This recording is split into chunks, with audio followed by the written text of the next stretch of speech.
হে আমার বন্ধুরা, হে আমার মুরব্বিয়ানেরা, শুনে রেখে দেন, জেনে রেখে দেন। 4 নাম্বার হলো হযরত ঈসা রূহুল্লাহ।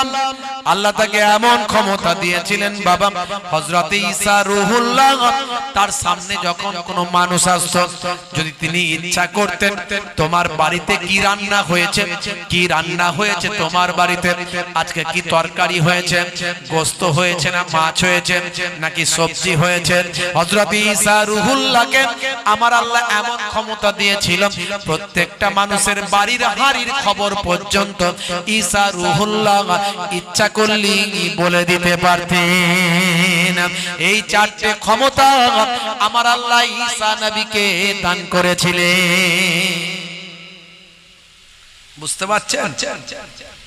সেই ঈসা নবী আমার আসমানে উঠে গেল। অনেক ঘটনা, বেশি কথায় আমি যাচ্ছি না, মূল কথা বলবো। আমাদেরকে কি করতে হবে, কি করা দরকার, আমি এটা বলবো। পরিস্থিতি খুব খারাপ, দুনিয়ার অবস্থা ভালো না। বুঝতে পারছো?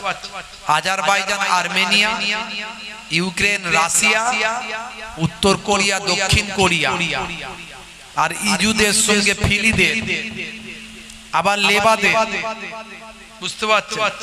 এই যে শুরু হয়েছে, কখনো কখনো তাইওয়ান, চায়না, কখনো কখনো ভারত, পাকিস্তান, মানে এমন শুরু হয়েছে খালি ধোঁয়া উঠছে।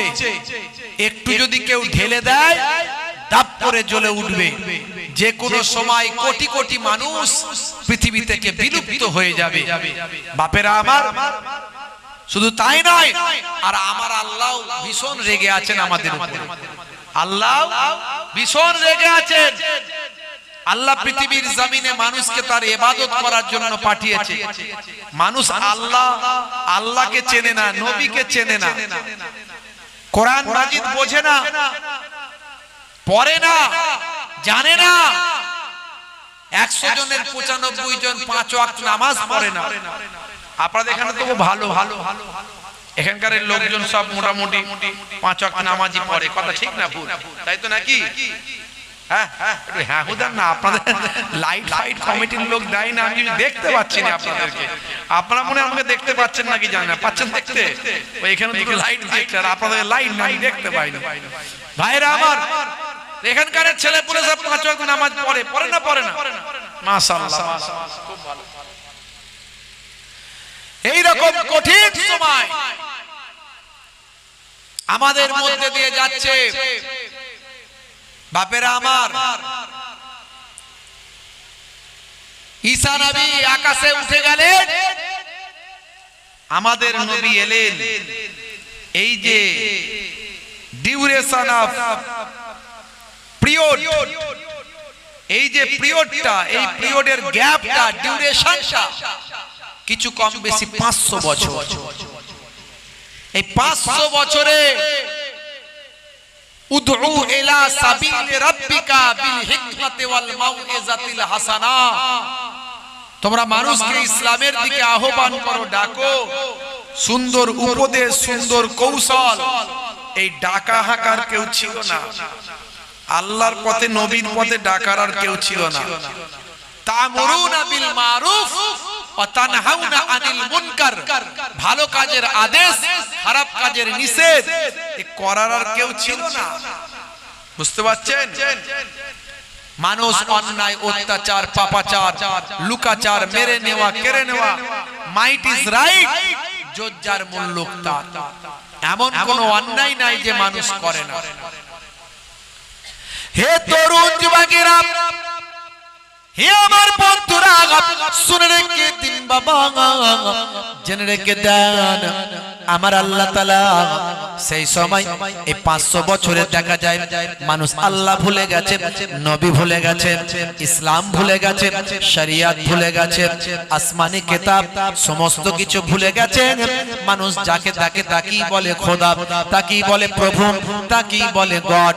আকাশ, জমিন, চাঁদ, সূর্য, নিজেরা ভাই আমার স্ট্যাচু তৈরি করে পাথর দিয়ে, বাবা পাথরের মানুষ তৈরি করে তারা খোদা বলতে লাগে। হে তরুণ যুবকেরা, হে আমার বন্ধুরা, শুধু তাই নয়, মাইট ইজ রাইট, জজ্জার মুল্লুক তার, এমন কোন অন্যায় ছিল না যে তারা করে না। ভাই আমার, অসংখ্য মহিলার প্রতি একজন পুরুষ আসক্ত হয়ে যেত, অসংখ্য পুরুষ ভাই আমার একজন মহিলার সঙ্গে ভাই আমার অবৈধ সম্পর্ক করত এবং তারা গর্ববোধ করত, এরকম অপরাধ অন্যায় তারা গর্ববোধ করত। বাবা হে জওয়ান যুবকেরা, চুরি ছিনতাই ডাকাতি খুন খারাপি রাহাজানি এমন কোন অপরাধ ছিল না যে তারা করে না। আমার আল্লাহ নারাজ হয়ে গিয়ে আসমানের দরজায় তালা লাগিয়ে দেন। দীর্ঘদিন জমিনে ফসল হয় না, দীর্ঘদিন জমিনে কোনো পানি হয় না, জমিনটা ফেটে টুকরো হয়ে যায়, জমিনে খরা হয়ে যায়। মানুষ যখন অপরাধ করেন, আমার আল্লাহ নারাজ হয়ে গিয়ে তাদের উপর গজব নাজিল করেন। এটা আল্লাহর কোরআন থেকে প্রমাণ পাওয়া যায়, রাসূলের হাদিস থেকে প্রমাণ পাওয়া যায়। আমার আল্লাহ পৃথিবীর মানুষের কৃতকর্মে অপরাধে আমার আল্লাহ নারাজ হয়ে গিয়ে জমিনটাকে ফাটিয়ে দিলেন, জমিনে খরা দিলেন, জমিনে কোনো পানি দিলেন না, ফসল জমিনে দেন না। পৃথিবীর মানুষ হাই পানি হাই পানি হাই পানি করতে লাগলো। হে তরুণ যুবকেরা, হে আমার মুরব্বিয়ানেরা, পৃথিবীর পশু পাখিগুলো মারা যেতে লাগলো, গাছপালাগুলো সব হলুদ হয়ে গেল। যেদিন আমার আপনার নবী পৃথিবীর জমিনে এলেন, যখন এরকম অনাচার অত্যাচার পাপাচার পৃথিবীর মানুষকে গ্রাস করে নেয়, সেই সময়তে আমার আল্লাহ তার প্রতিনিধি পাঠান, আখিরি জামানার পয়গম্বরকে পাঠালেন, জগতের শেষ নবীকে পাঠালেন। দয়ার নবী মাতৃগর্ভে যখন এলেন, আমার আল্লাহ জানিয়ে দিলেন, হে আসমানের ফেরেশতারা, যে নবীর জন্য আমি অপেক্ষা করেছি, যে রাসূলের জন্য ইন্তজার করেছি, সেই রাসূল পৃথিবীর জমিনে আসবেন, আর পৃথিবীর মানুষকে আমি কষ্ট দেব না, না পারবো না। যাও যাও, এতদিন ধরে আমি আসমানের দরজায় তালা লাগাতে বলেছিলাম, এখন আমি আসমানের দরজার তালাটা খুলে দিলাম। জোরে হবে না? আমার নবী পৃথিবীর জমিনে এলেন, আল্লাহ